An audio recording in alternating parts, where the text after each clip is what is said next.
Hello, how are you? Welcome to my pencast on investments. In this pencast, I want to talk about hold to maturity investments. Obviously, when I say hold to maturity investments, I'm talking about bonds because stocks don't mature. Neither do some people I know. Okay, let's get a go going. I would like to review the accounting for investments and hold to maturity types of securities using a bond for an example. Let's get some facts going. We are going to invest in a bond, and the indenture covering the bond says it's a $50,000 bond. It pays 10% interest semi-annually. It's a 3-year bond, and it pays interest on 6/30 and 12/31 each year.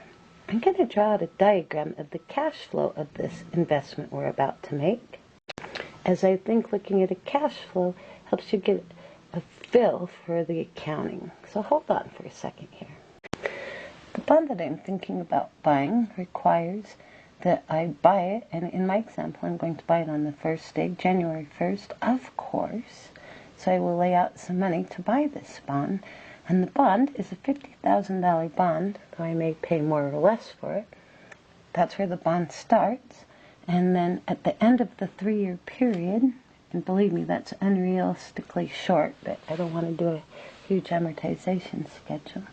At the end of the 3 years, that I will get my $50,000 back. Let's look at the interest. For cash flow purposes, we'll take the stated rate of interest, or 10% times 50,000 would be 5,000 a year, and then times it by half a year, since it pays twice a year, and you'll see that this bond is going to pay interest every 6 months for 3 years. The last interest payment being made on the day the bond matures. So there's the cash flow that we're considering buying.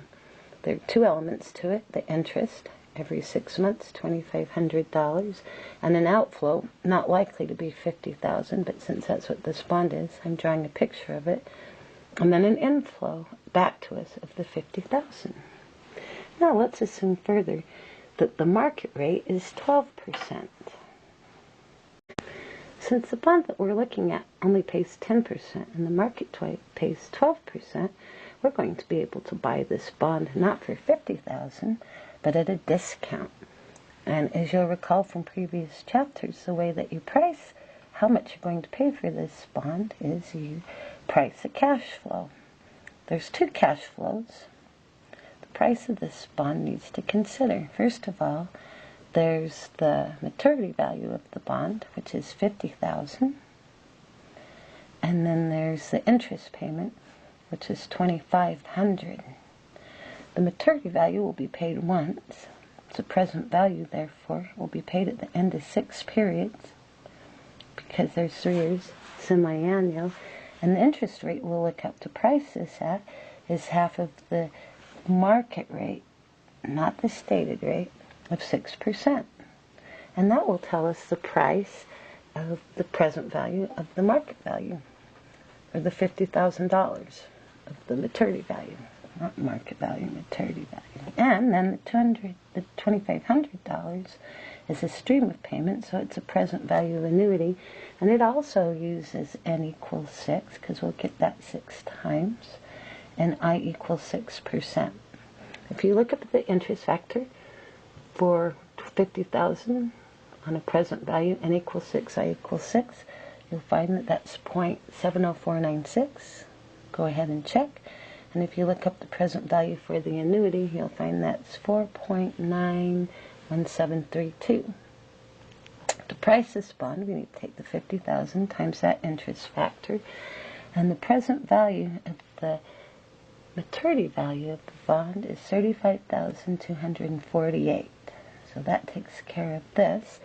And then the present value of those interest payments, the interest factor from the present value of an annuity table, 6%, 6 periods, is 4.91732 times the 2,500 is $293. Add those together, and that is present value of that bond priced out at the market rate of 10%, and that totals $47,541.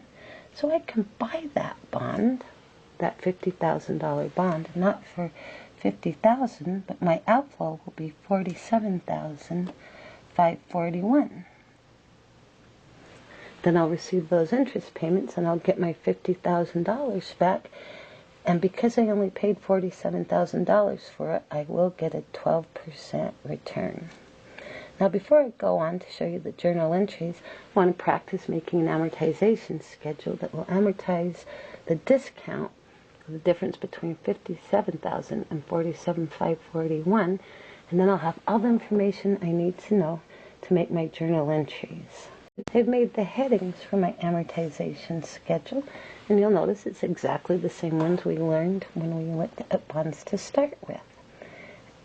We're going to say on the first day of our period, we buy the bond for $47,541, and then we need to amortize it.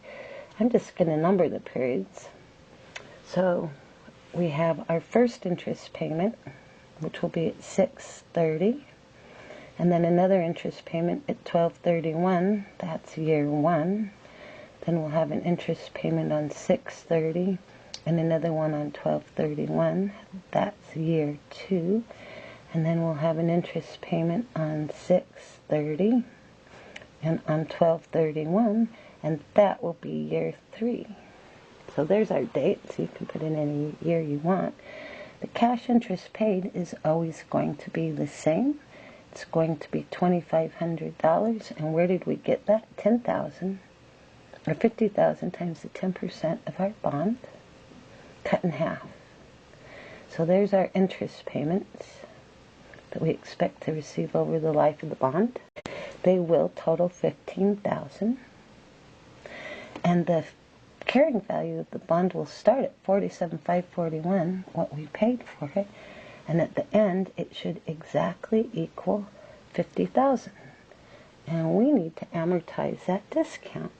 How much is the discount? Well, it's $50,000 minus $47,541. $50,000 minus $47,541 equals $2,459. What that represents is the difference between 5 and 6%. Not kind of, but exactly. So, when I prepare my amortization schedule, this is the basic outline of it. Now I'll take the $47,541, and we'll get to our first payment on 6/30. How much interest will we earn? Take the $47,541, times it by 6%, and that comes up to $2,852. At 6%, well, we're only getting $2,500, so we need to take a bite out of that $2,459, and the size of the bite is $352. The new carrying value will be $47,541 plus the $352, giving us $47,893.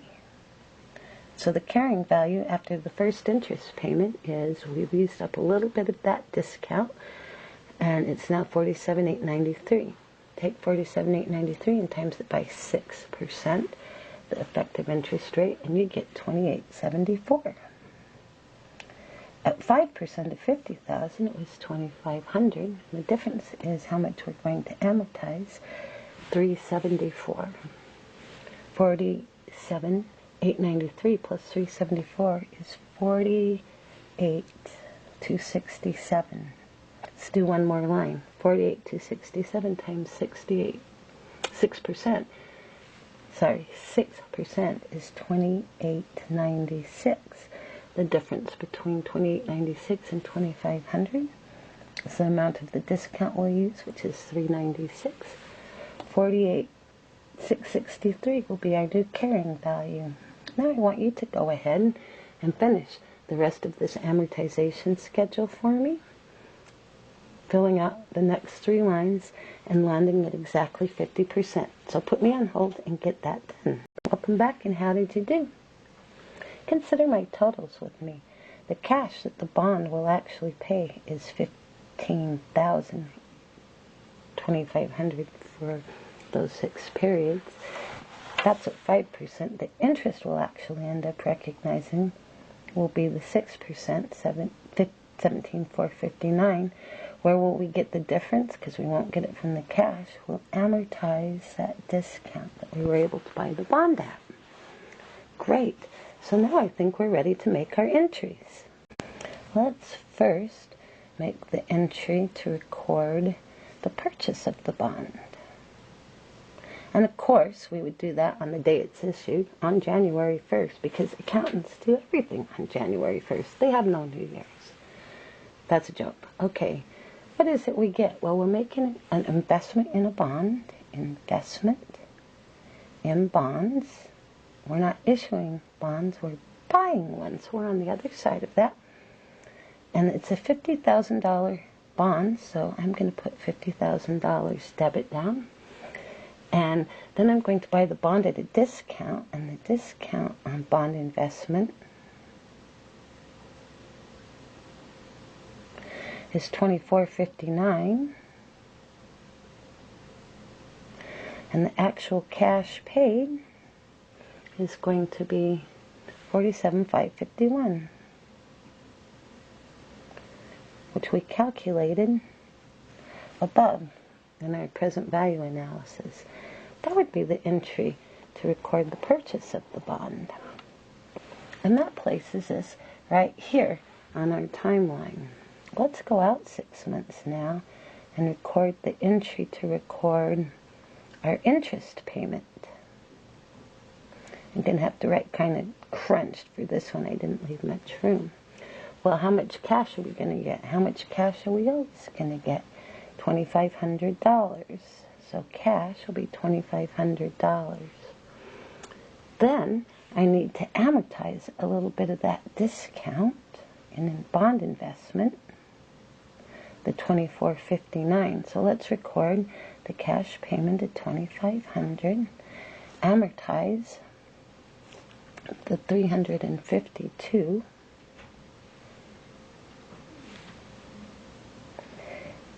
and record investment interest. Your book calls it investment interest or investment revenue. You could also call it interest revenue because bonds do pay interest. And the total of that's at $28.52, which agrees with our amortization schedule above. That's our interest payment on 6/30.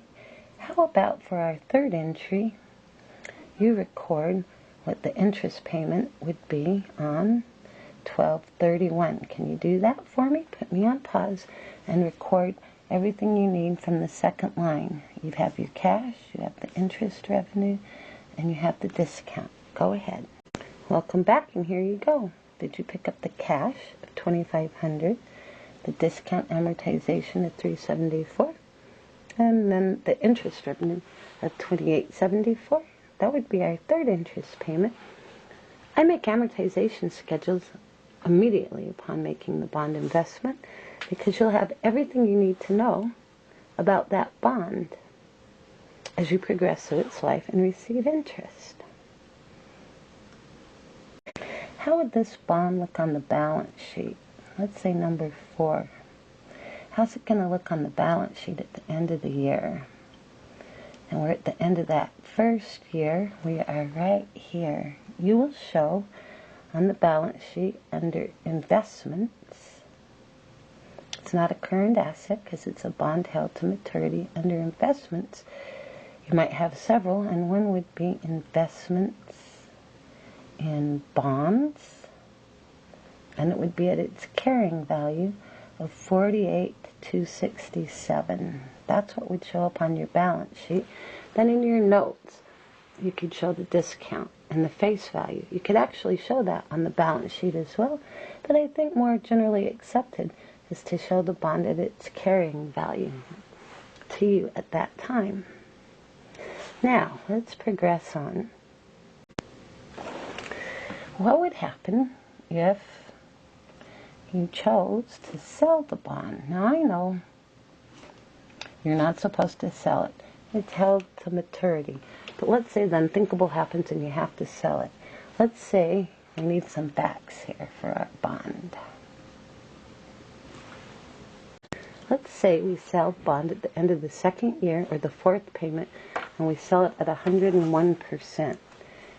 So you go back to your amortization schedule right here, and at the end of the second year, this is where you would be after the fourth payment. 1, 2, 3, 4. Notice our carrying value is 49,083. So let's bring that forward to our page. So the carrying value at that point in time is 49,083.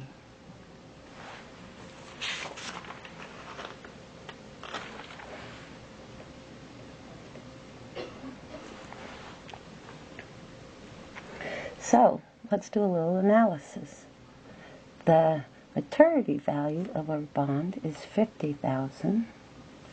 The carrying value of our bond is $49,083. What might the discount then be? And you know it would be the difference between the two, or $917. Make me a T account right now that shows that, proves that. Put me on hold. Here's the proof. You can see the carrying value of my bond was $2,459, or the discount was when I bought it. Then I made 4 payments where I amortized 4 pieces of that discount away from our amortization schedule, so we know that it's $917, and that in fact agrees with my carrying value on the amortization schedule. And then I'm going to sell that bond for $101. Do you remember what that means? It means you take $50,000 and times that by 101%. It's a shortcut way of pricing a bond. And you see that I'm going to sell it for $50,500. Yippee-doo, I smell a gain of the difference between the two, or $1,417.